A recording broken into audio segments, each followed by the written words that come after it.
everybody who's here, and of course, to respect Forrest's time as well.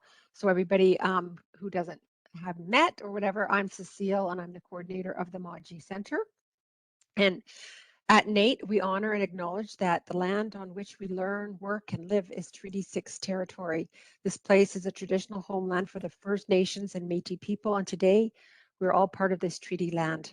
The traditional name of this place is Amisquachi-Waskigan, which we also call the city of Edmonton. Today, we are very fortunate to have Forrest Zeisler, co-founder of Jobber, joining us as our keynote speaker.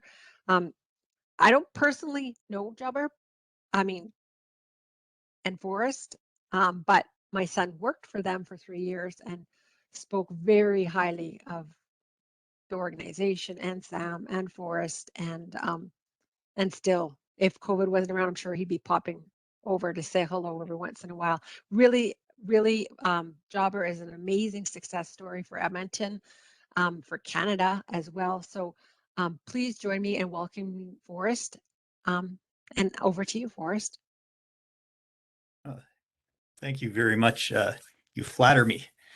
All right, I'll get my screen sharing here. And my goal is to talk to you a little bit about the Jobber journey and how our product has evolved over that time. I think, an important part is, how do you get that V1 out, but also you'll learn to be a lot more accepting of your version 1 when you understand how much things will change over time.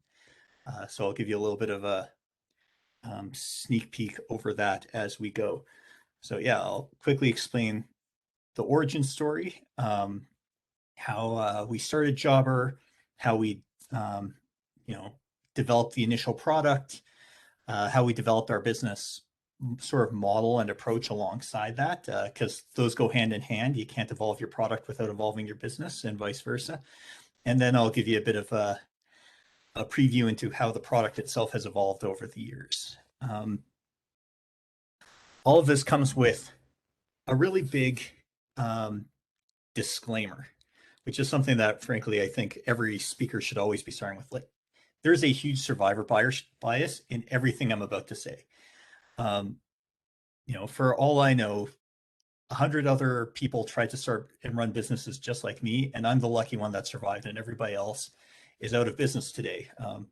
I could be that person who won the lottery and is now writing a book about how to win lotteries. So I'm happy to share my story and give the sort of the nuggets of wisdom that I've picked up along the way. But it all comes with a huge grain of salt, and you have to reach your own decisions. I can't tell you what's right or what's wrong. I'll actually hop off of sharing for just a second and tell you a bit about how it all got started. Jobber is not actually my very first business. I actually had a chance to start a business right out of university. I worked for a small consulting company, and the founder of that company approached me asking if I wanted to help him do a startup. He had this idea for a product. You never would have heard of the company. It is no longer around.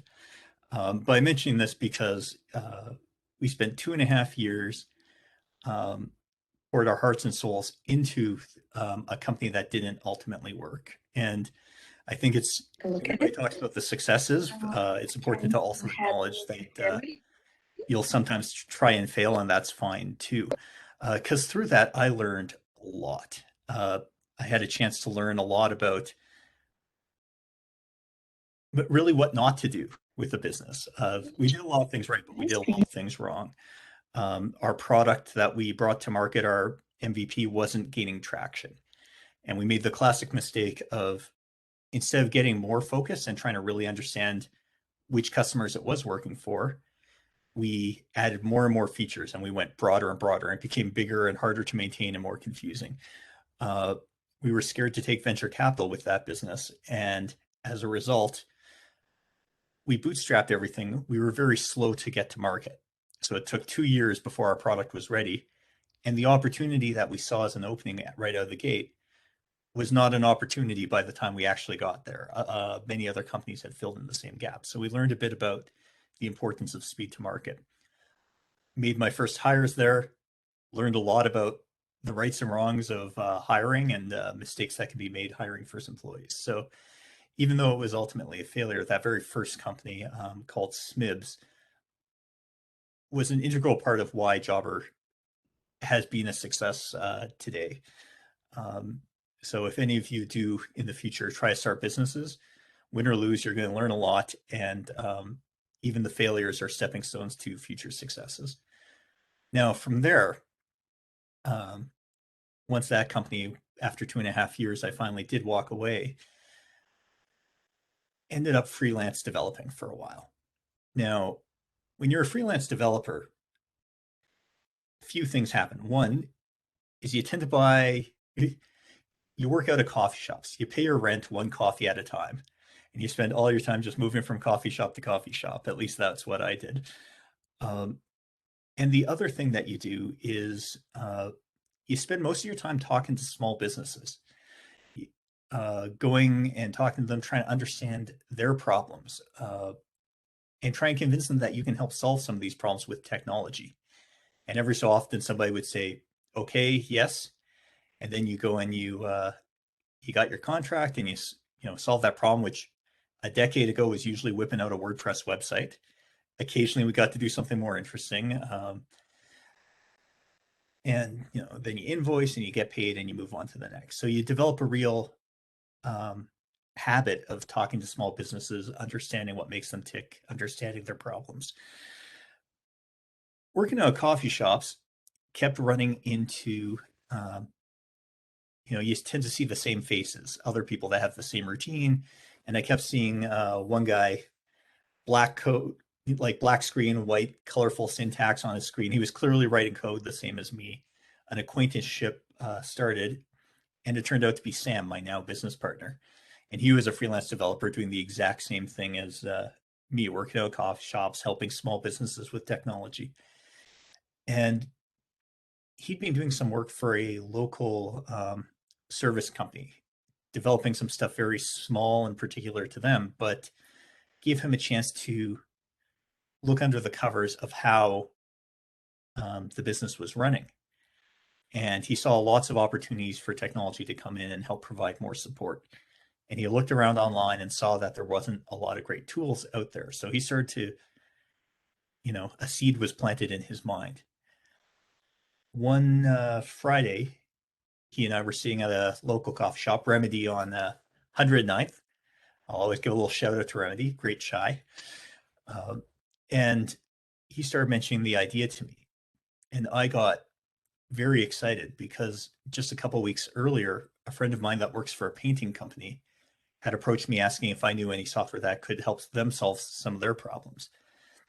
So suddenly we had two small businesses in two different industries with very similar problems and no existing good solutions that they could turn to.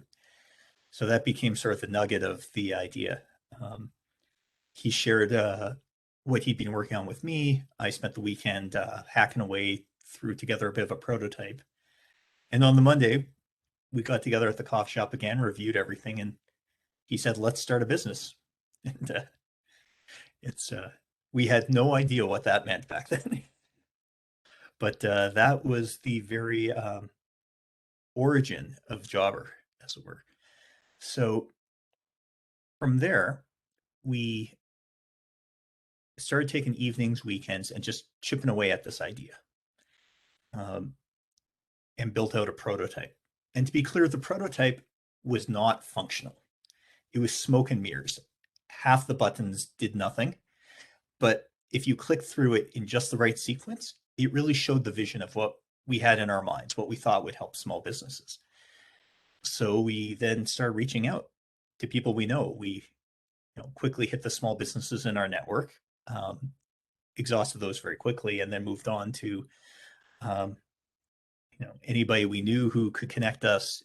I even went so far as just picking up a Yellow Pages, which he still did back then, and cold calling.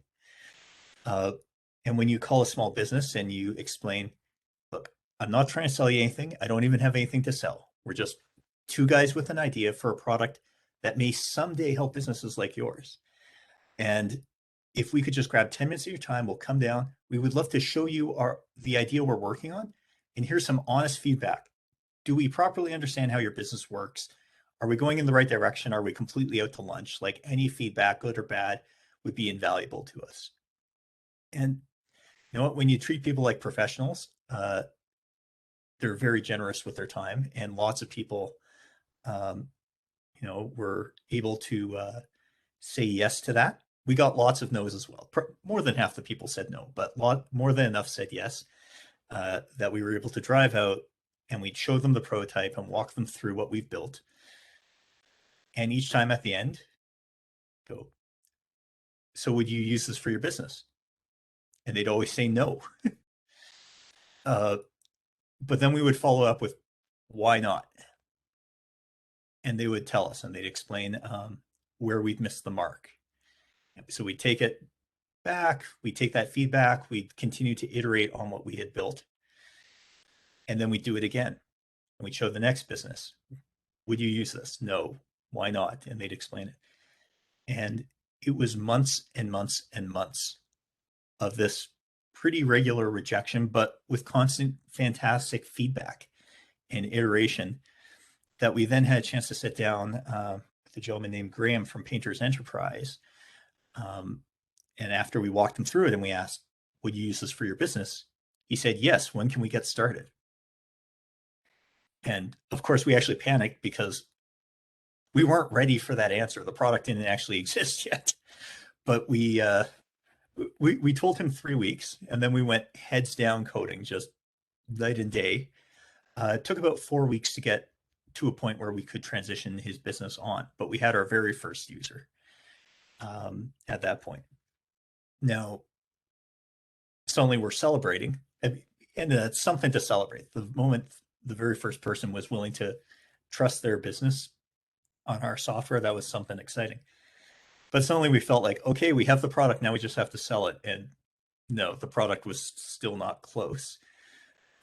We'd gone from a product that 100% of people would say no to a product that 99.9% of people would say no to. So when we went and talked to the next business, they still said no and no after that.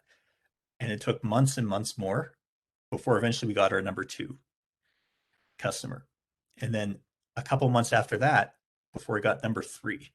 But each time it got a little bit easier. It took a little less time to get that next customer. So we had this cautious optimism that we were moving in the right direction, and that the product was evolving.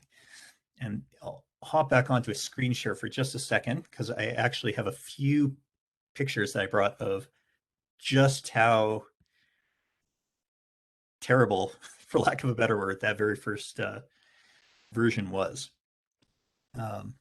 This was our very first website, designed by 2 developers. This is what the inside of the product looked like. This was 2010, sort of our earliest, the earliest screenshot I could find of what the inside of the product looked like. Everything is very, very 2010. This was what our mobile interface looked like back then. Anybody who's a developer, that was built with jQuery Mobile, which doesn't really exist today. So our product continued to evolve. And one thing that I think I want to pivot to next is how the whole business really evolved. Really, our business was an MVP back then as well. It was all a prototype. As we started to build that momentum, started to gain some traction, and I'm talking like 3 users paying us $9 a month. We're not talking real traction. We're talking, but our website was starting to get more traffic. We were starting to see people having a little bit of buzz and talking about us in some forums that we partook in. Like, it felt like things were moving in the right direction. And we got this crazy idea in our head that the only thing missing was marketing spent. We just needed a bit of money. We would, pay for some marketing. We would generate some buzz, get the sort of get 3-4 times as many customers as we have, and we just need a few more loyal customers to kickstart the word of mouth machine, and then it would take off.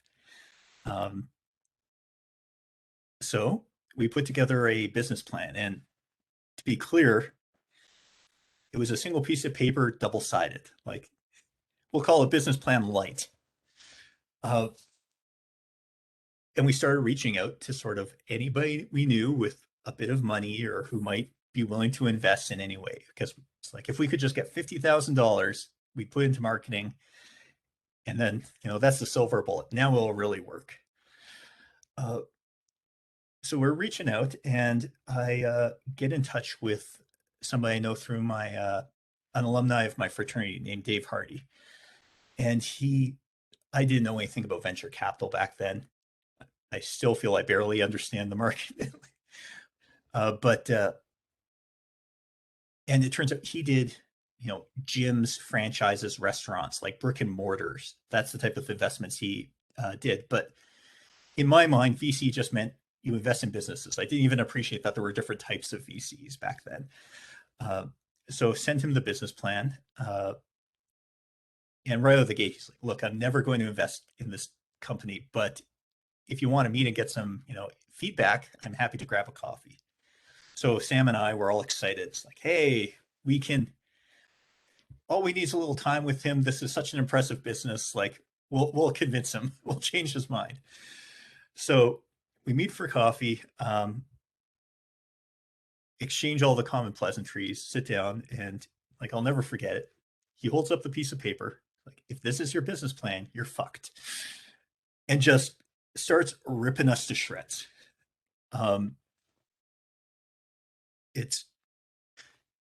We were thinking about VC all wrong.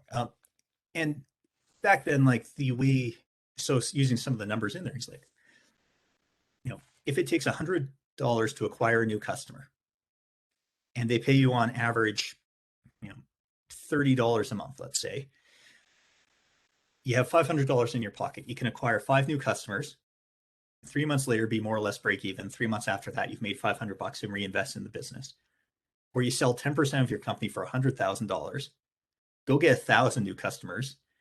3 months later, you're break even. 3 months later, you've made $100,000, and you keep 90% of that. And that's when you go get VC, is when your business can take that kind of investment and you have a clear, repeatable way of growing properly. And if you can do that, you go all out. You don't go raise 50,000, you go raise $1 million, 2 million, 10 million. And if you don't have that, no one's going to give you any money. So like, we need to understand what kind of business we're going to do. Either this is a huge opportunity, in which case other people see it and we have to go aggressive, or it's not a big opportunity, in which case, why are we wasting our time with it? So he told us, go off, think about what kind of business we want to create. And if we really want to go for it, he'd be happy to grab another conversation with us. So Sam and I sort of stumble across the street to the Starbucks in the haze, like, what just happened? And sit down, and we decide, you know what? There are a lot of businesses that could use a product like this. Like, we are confident that this is truly a big market and a big opportunity. So we meet Dave Hardy again a couple weeks later and talk to him a bit about, it's like, all right, we're going for it. Now we want $150,000. Here's our new business plan, which I think had grown to 4 pages based off all the questions he'd asked. And he starts going, tell me about your customers. It's like, oh, there are lots of them. They're painters, landscapers, window washers. He's like, yeah, but how many are there exactly? How many employees do they have on average? How much revenue do they make on average? What are their geographic locations? Like, tell me about your customers. It's like, oh, we can't do that. It's like, well, go off, do some research. And if, you want to talk again, like, we can do it again. A couple weeks later, we meet again. It's like, he asked us, if I start giving you $10,000 a month right now, what would you actually spend it on? It's like, marketing. He's like, how? AdWords. It's like, all right, but what keywords would you be buying? What are the click-through rates you'd expect? Who else is bidding on those words? Like, what is your marketing plan? And of course, we didn't have something at that level of detail. And he wasn't even a software person. Like, this was not his area of expertise. These were just sort of high level business questions, but he was just ripping us to shreds with them. Anyways, in the interest of brevity of what's already been a very long story, we went back and forth with him about 6 times. Each time, a hugely valuable lesson, really beat us up. And at the end of this process, we had 55-page business plan, thoroughly thought through from competitive analysis, market analysis, business modeling, forecasting. We had like a legitimate plan. At which point he then said, okay, you're now ready to talk to actual software VCs, and kicked us out of his office. And from there, we went and actually started sending this to VCs that specialize in software. And from where we were before, we wouldn't have even gotten the door. They would not have looked at the business.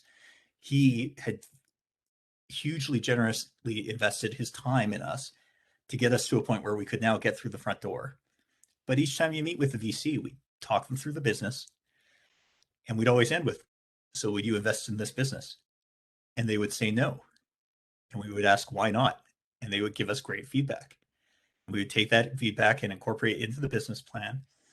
Sometimes they'd raise a concern that's like, you know what, we fundamentally don't agree with that.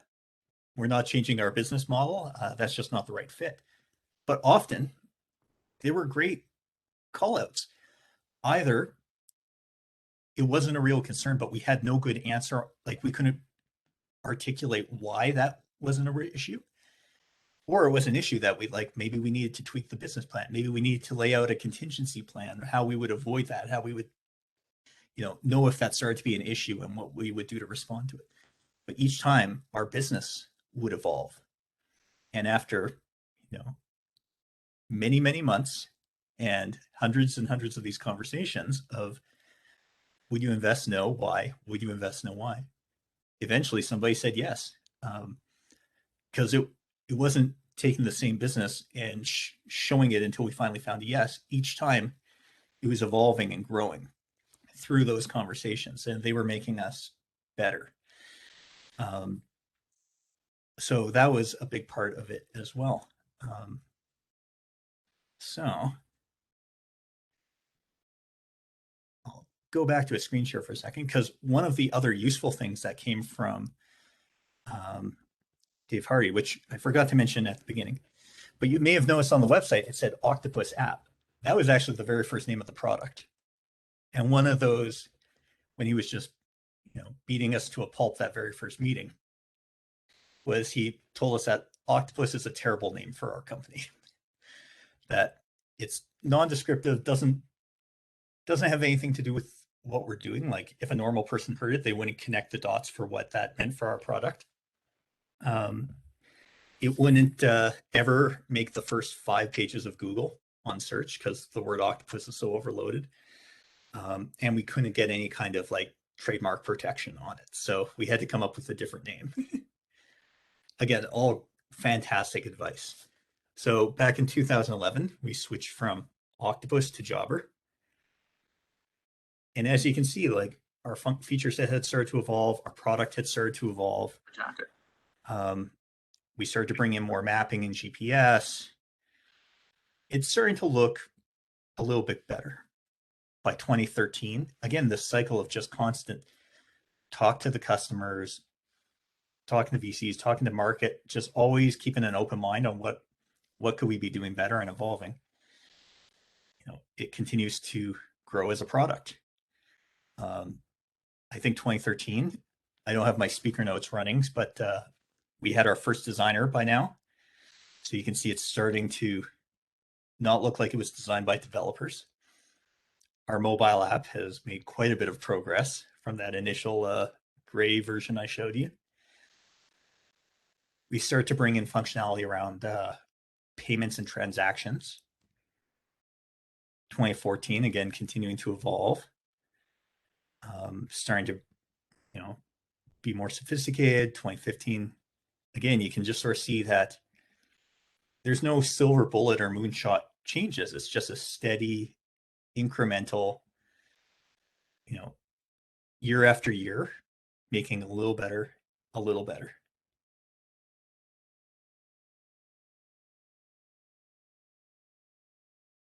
And now 2021, this is what we're looking like today. Um, so like fundamentally, our company is still the same company. We're still selling a very similar product to the same sets of businesses. Our scopes has evolved. We do a lot more than we did back then, um, because the market has evolved as well. When we got started, I think the iPhone 4 had just come out. Business owners were starting to have iPhones, but the employees in the businesses, not at all. Right? Expecting everybody pushing a lawnmower to have a smartphone was not the situation back then. Tablets were barely a thing back then, and were extremely weak on power. And the homeowners had no expectations. So we actually had a lot of functionality for you print off a day sheet for all your employees. You could batch print off all your PDF invoices and mail them out. We actually had functionality to help you rapidly generate print labels for all your envelopes for your invoices. Nowadays, the employee marks the job complete in the field, and a text message is automatically sent to the homeowner with the invoice attached. 2 taps, they can pay with like Apple Pay or Google Pay, leave a tip. So it's gone from taking on an average of 11 days for an invoice to close to about 1.5 days average, often being paid within hours, or even minutes of the visit being completed. So, that functionality hasn't changed. We still help customers get paid a decade later, but our ability to do it has continued to evolve greatly over this period of time. So, to recap, business is all about change, and we've tried to capture a big part of what we think has helped us be successful through our very first core value, which is humble, and something we really strive for at Jobber. That some people have no experience here, some people have a lot of experience, but experience is just a tool in the toolbox that you can draw on. Building this business for these sets of customers at this point in time on this technology, we're all figuring it out for the first time, and we have to constantly be learning and growing and evolving. Nothing in the business ever feels solved. I'll say it's at any point in time, anything you look at, like that was done more than 6 months ago, honestly, you probably should be feeling a little like on it, or you're not growing fast enough, or maybe you overinvested, you oversolved for that point in time.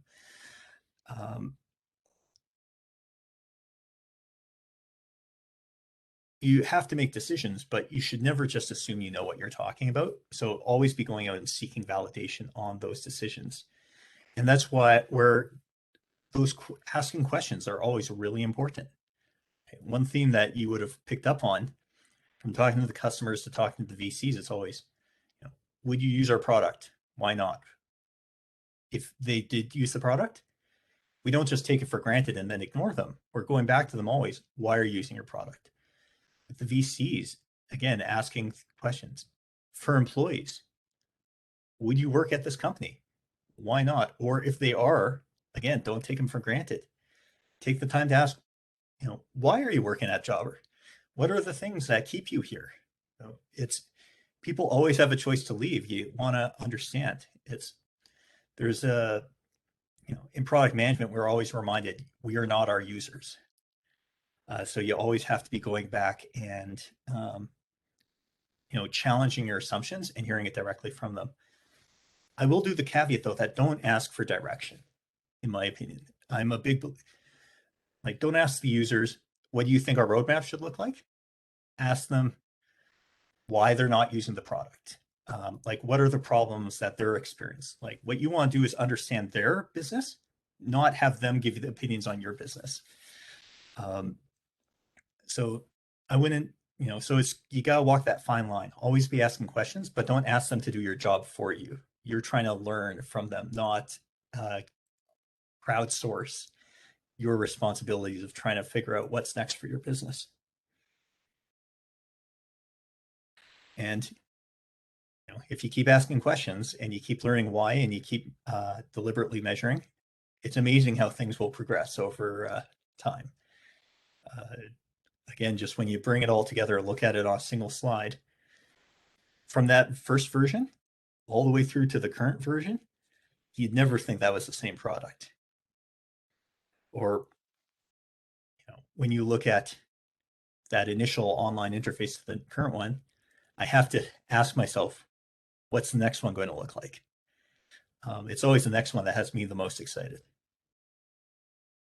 And if I'm seeing here throwing screenshots up here, I'll sneak this one on from our website.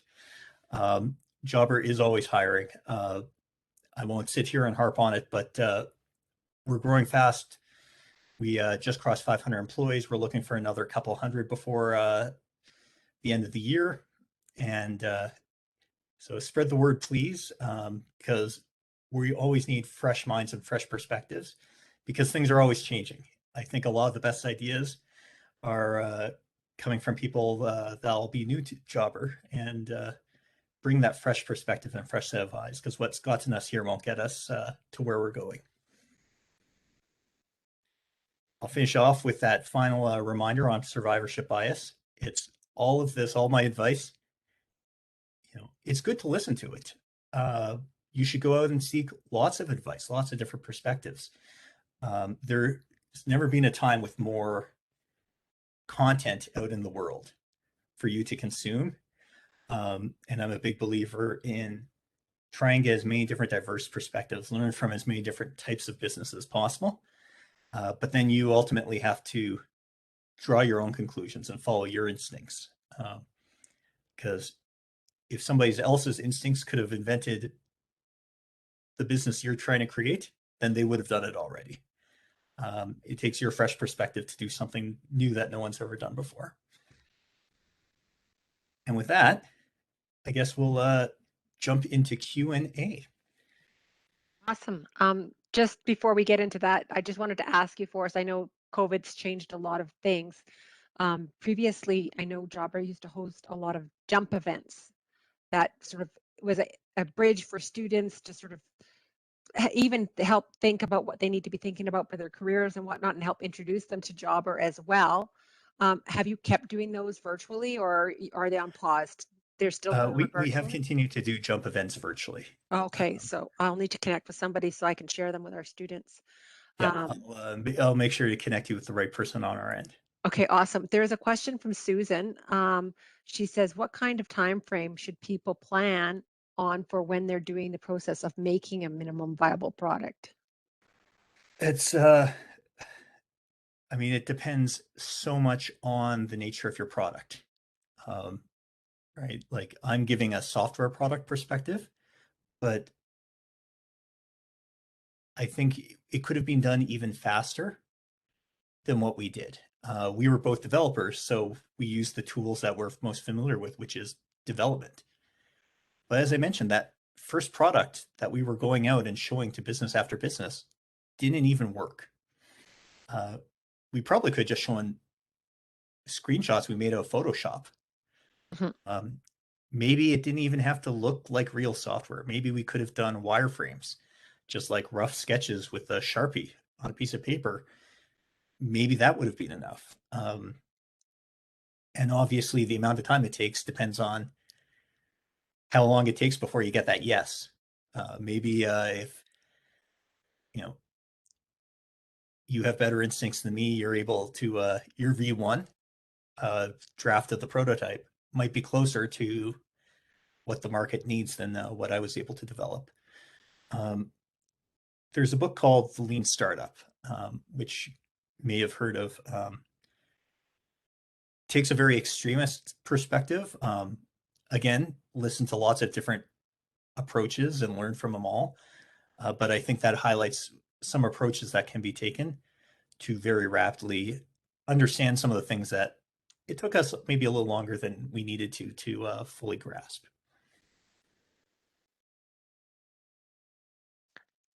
Okay. Does anybody want to unmute and ask Forrest a question while we've got him here? I got two questions. Oh. My first question is going to be the following. My objective is to start my Sorry, I'm not getting great volume coming through on my end, so I can barely hear you. Is this better? It seems like Uh, my headphones mic is not working. a little bit. I may need you to type it into the chat though, All right, I'll type it in then. or for Cecil to repeat it.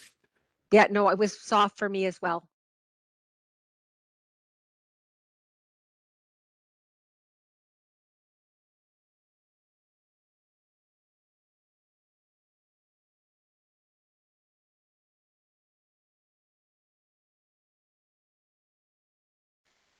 So,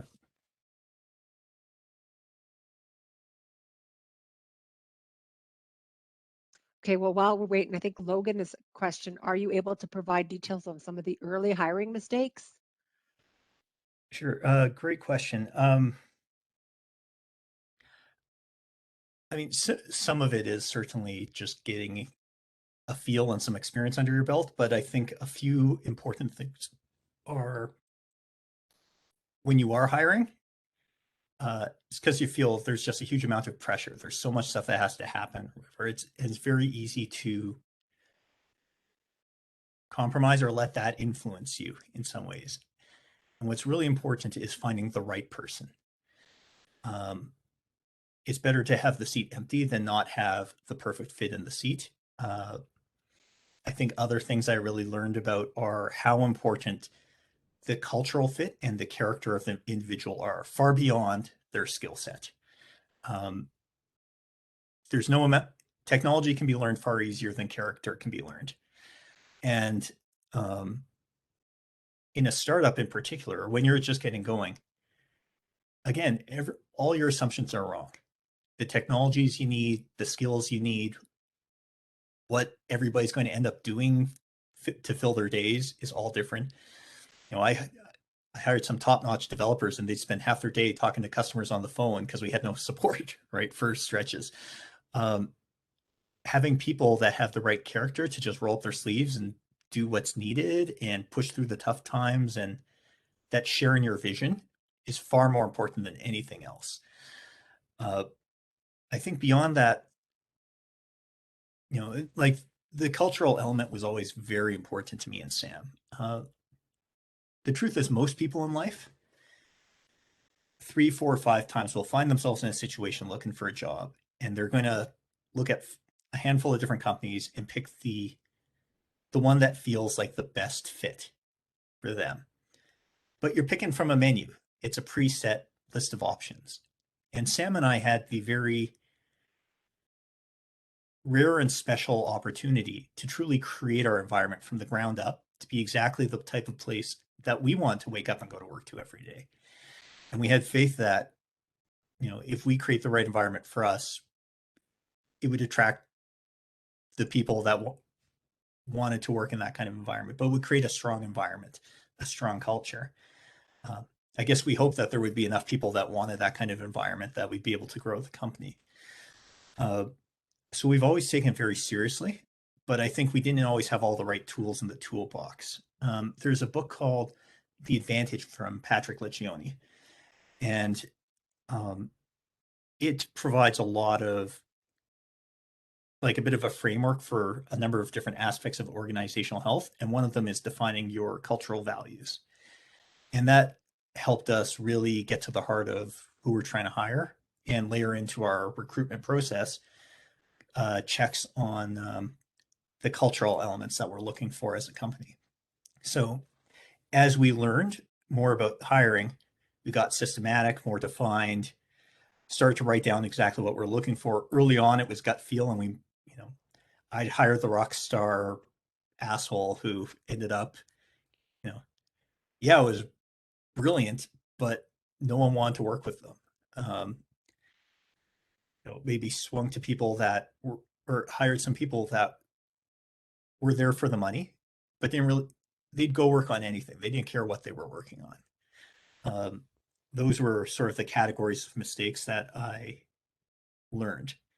It's, you know, I get 3 people who'd apply for a job and I'd hire the best person. I wasn't comfortable at first going, none of these people are right. we'll leave it empty. I'll go back to the drawing board. I'll rewrite the job spec. We'll continue our search, but we're going to wait until it's the right person.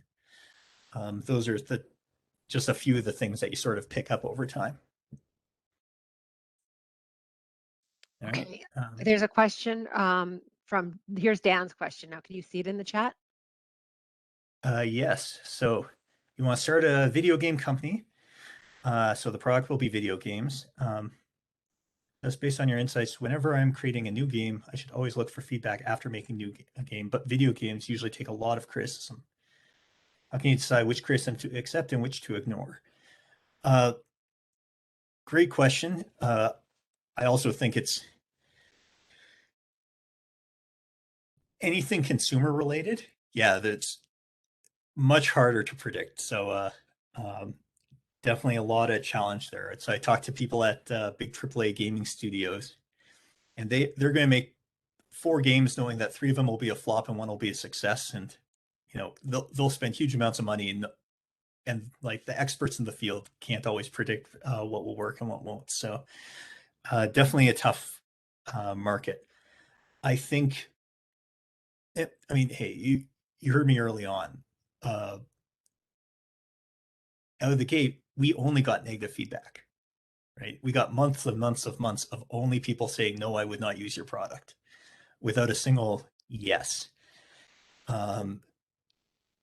So getting a lot of criticism, can be, they're just giving you a lot more data to work with, right? The worst thing you could have is people saying no and not telling you why, right? You put your game out there and no one buys it, no one signs up for it, no one says anything about it. Now you don't know where to go. Criticism is fuel for you. That's excellent. You should embrace that. Like, it hurts, but embrace it, because it's, if you can get over the emotional hurdles, it's the only thing that will help you actually become better. I do think you always need to, once you have some people using your product, balance the feedback. Talk to the people who are using it as well as the people who are not, and look for the patterns. Some of that will help you, take the people who are already using it and make them even happier and more loyal, spread the word of mouth. Some of it'll help you segment your customer base. Maybe it's because only certain types of people should be using your game. It's really well suited for certain personas. And some people, like, if you like a certain style of game, it's just never going to be the right fit for you. And talking to them can help you learn that and adjust your marketing so you're not wasting time or distracting the wrong people, or at least not getting distracted by feedback and criticism from the people that you ultimately don't care if they sign up for your product because they're not the right fit for who you're building for. I mentioned learnings from that very first business, and that was the mistake. One of the mistakes we made is we never sliced the market smaller to figure out who it was working for. We just kept it in our heads that our product should be for everybody. So we kept adding more and more and more stuff into it until it became so big and complicated that no one understood what it was. So I think, yeah, feedback's important in gaming or any business. Making sure you're listening to the successful customers and not just the people that aren't using it.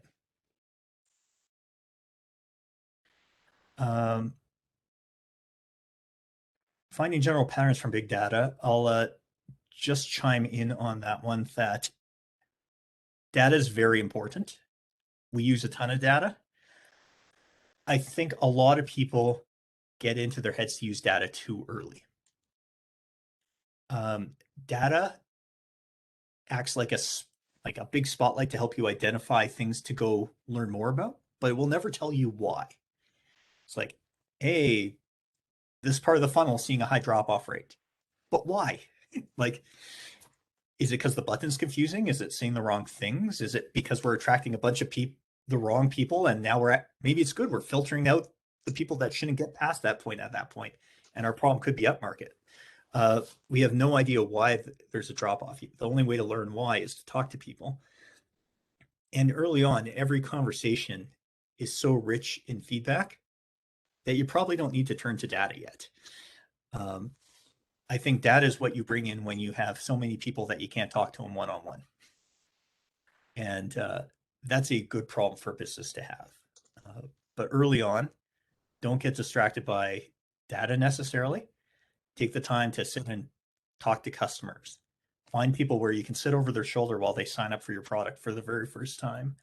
Those are the types of sort of that qualitative feedback is still more valuable than the quantitative until you have hundreds of, or you don't need hundreds of thousands, at least several hundred like active regular users before you need to start thinking about data.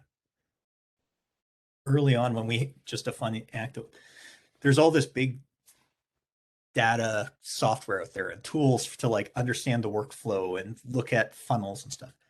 Early on, I would just put the logs up on my screen because we were lucky to have one person using the product at a time, right? So I could just, there's like, oh, now the logs say that an invoice is getting created.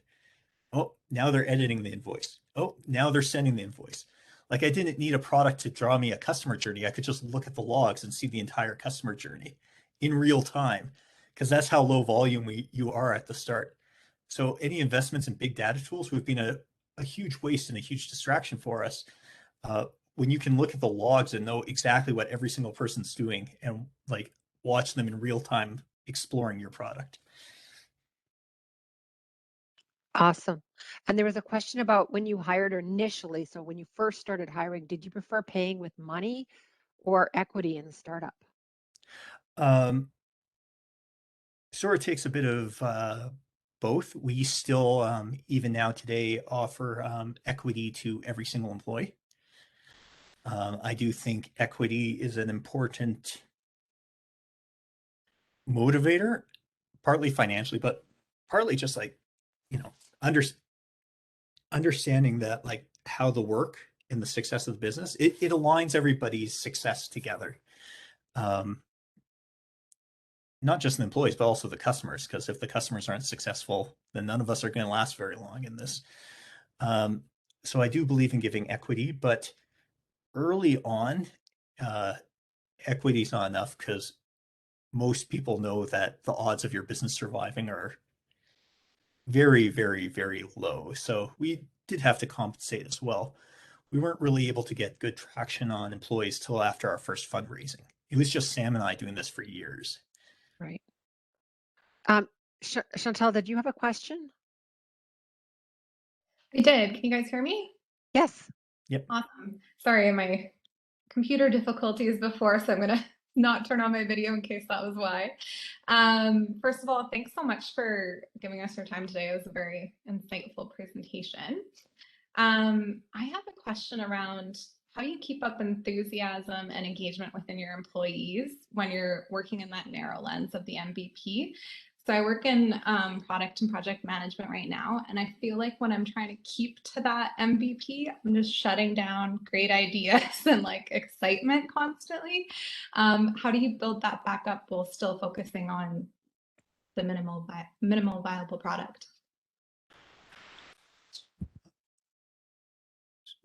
So I guess, yeah, there are different.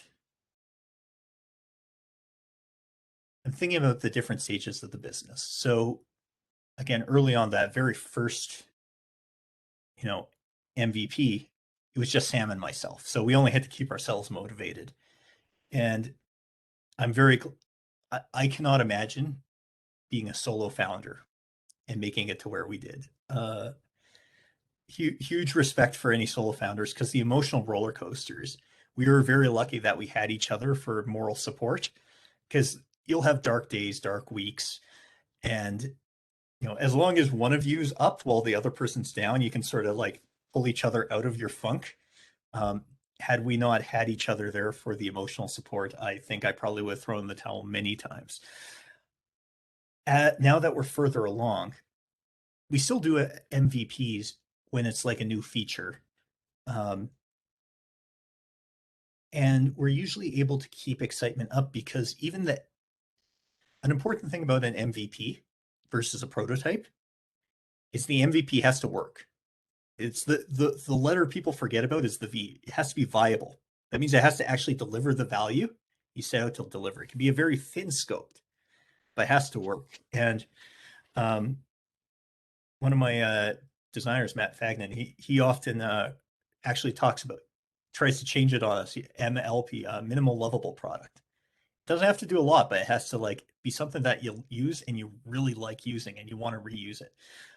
Even if it's like, we don't love things because they're pretty. We love things because they make our lives better.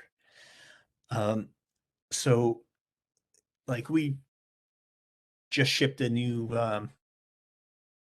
feature with tips. So we just added tipping into our product. It had a big list of things that we wished we could have had on it that are not there yet. So many of those things are still on roadmaps to add in. It is the thinnest slice of value that we felt would still add value to customers in some way.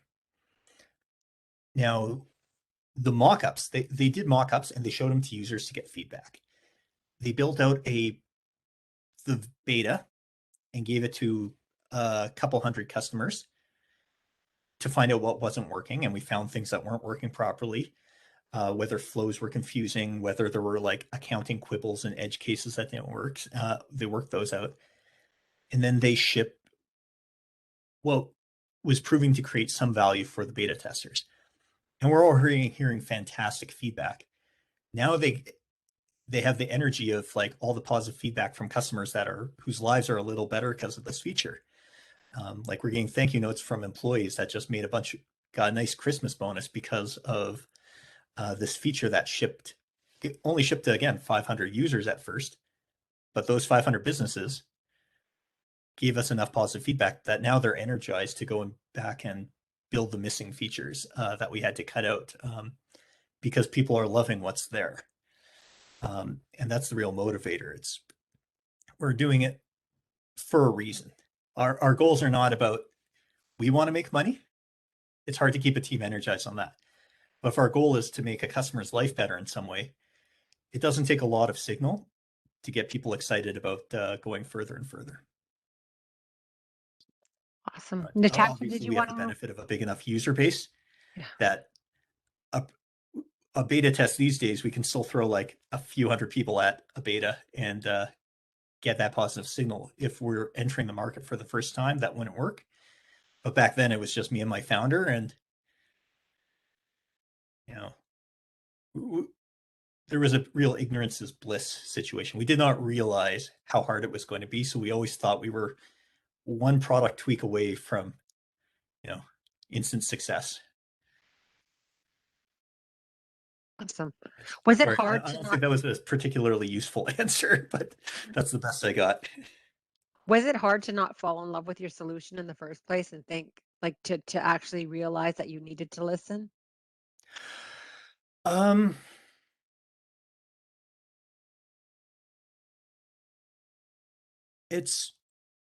think the product as everybody falls into that trap now and again. Because we always had a really clear vision of who the customers were Mhm. and what we were trying to accomplish for them. We never got as passionate about our solutions as we could have. Now, on the flip side, I think sometimes it's easy to get distracted by a single edge case. Some customer comes and they have a problem and they really want you to make a tweak to the product. And what they're asking for makes perfect sense for their situation. And you really want to solve it. And sometimes you start going down that rabbit hole a little bit, or even developing prototypes. And ultimately you have to decide like, this is only relevant for a couple percent of the large market. It's just not part of our long-term vision. It's not going to help enough people for the ongoing maintenance, the overhead, the confusion that this creates. Now we have an extra button that 98% of people have to figure out that they don't want to click on. And it's just taking up screen real estate and making the product a little busier, a little more complicated. And letting go of those when you know that it will help a real business out there. Like you've talked to the people whose lives would be better, and you have it even working in front of you, and then you decide not to ship it. those are the really, really, really hard decisions that, that's what beats you up and you regret most. Awesome. Do you have time for one more question, Forrest? Absolutely. Okay, Natasha, did you want to ask it or should I read it? Sure, I can ask it. So on your journey regarding overcoming emotional hurdles, did you feel like quitting often? How were you able to maintain the emotional stamina to try again each time? And was it easier because you had a partner to share the hurdles with? Excellent question. So definitely hard. Definitely thought about quitting. Definitely wouldn't have made it without a partner. And I was very lucky, or we were very lucky that it turns out Sam and I are extremely compatible partners, but we didn't understand how important that relationship was. We just met at a coffee shop and decided to start a business. Like, we didn't really get to know each other to the depth that you should. It's like, proposing after your second date or something, and then 10 years later finding out that you're a perfect fit, right? Like, we were pretty lucky in many ways. That's a bit of a weird analogy as I say it out loud, but you get the idea. I think where the emotional roller coaster comes in, that changes over time. The highs, like when you're small, the highs are really high and the lows are really low. And it's not that things get easier or harder, it's that the frequency increases. So, when you're small, something bad happens, like one thing's going to happen a week. So if it's like you make a great hire, you're floating high for the whole week. You have to let somebody go, you're down low for the week. Yeah, again, early on, you sign up a customer, you're flying on cloud nine. I remember at one point we had 3 customers and one of them left. And we dropped down to 2. And like the emotional blow of losing a third of your customer base in one day was dramatic. As you get bigger, these things, it still hurts, but they start to come much more frequently. So you'll be like, all right, we added however many thousand people and we've lost a couple hundred, and we have 40 people starting on Monday and we lost 3 people. And, now it's time for my coffee break at 10. And so it's like each one of those is really good and really bad, but it sort of blends out because there's so much going on as you get bigger. So that's the hard part when you're small, is something bad will happen, and without the counterbalance, you're just sitting there and dwelling on it, and you're sitting there a whole day thinking about that customer that left, and then you wake up the next day and you're still thinking about it, and by the end of the week, you've worked yourself into a bit of a funk. I don't have any great tips. Hopefully just being aware of it, will help you weather the storm. And again, I need to be honest about that survivorship bias. We had all these painful things and we pushed through, and it ended up being the right decision. You never hear about the people that spend years pushing through and just never make it out the other side. And so most successes are a lot of work, but hard work does not guarantee success either. So I don't know really what to tell you on a lot of that advice, unfortunately. Awesome. Thank you so much, Forrest, for sharing your time and your knowledge and your experience with us today. Really, really appreciate it. I know you're very, very busy, and we're your biggest cheerleaders. Just love everything you guys are doing. I think it's great that we're having such success here in Edmonton. Well, thank you very much, and thank you for having me. It's hopefully I'll have a chance to talk to some of you again in the future. Yeah. Awesome. Hopefully through our recruiting pipeline. Exactly. If we'll share the Hint. Job or Jump events, and the students will join in. Absolutely. Awesome. Absolutely. Thanks All so the best. much.